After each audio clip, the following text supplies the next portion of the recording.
সুনান ইবনু মাজার 1299 নম্বর হাদিস। নাস্তিকরা খুব বলে, আমাদের আয়েশা রাদিয়াল্লাহু আনহা তিনি বলছেন, আল্লাহ নবী যেদিন মৃত্যুবরণ করলেন সেদিন খাটের নিচে একটা কোরআনের আয়াত লেখা ছিল, আর পরবর্তী সময় একটা বকরি একটা ছাগল সেটাকে খেয়ে ফেললো।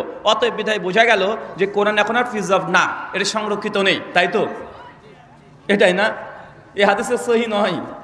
এই হাদিসের মধ্যে মুহাম্মদ ইবনে ইসহাক একজন রাবী আছেন, জমহুর মুহাদ্দিসদের নিকটে ইনি কাযযাব, ইনার হাদিস গ্রহণযোগ্য না। এই বিষয়ের উপরে আমার স্বতন্ত্র একটা ভিডিও আছে, চলে যান ইউটিউবে।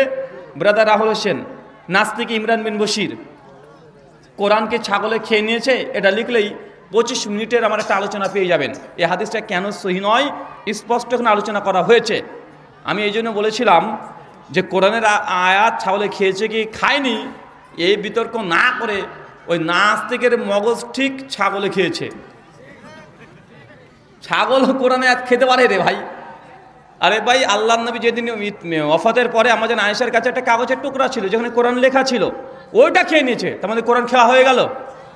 দেখছে আজকে আমার বাড়িতে একটা ছাগল যদি গোটা কোরআনটাই খেয়ে নাই, গোটা কোরআন খেয়ে নিল, তো আপনি কি বলবেন যে ভাইজান কোরআন হারিয়ে গেল?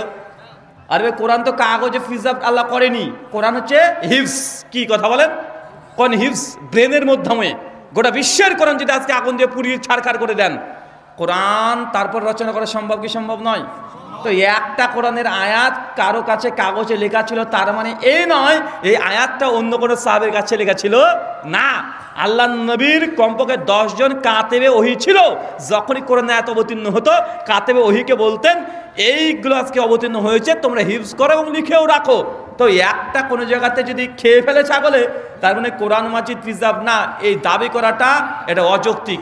জি।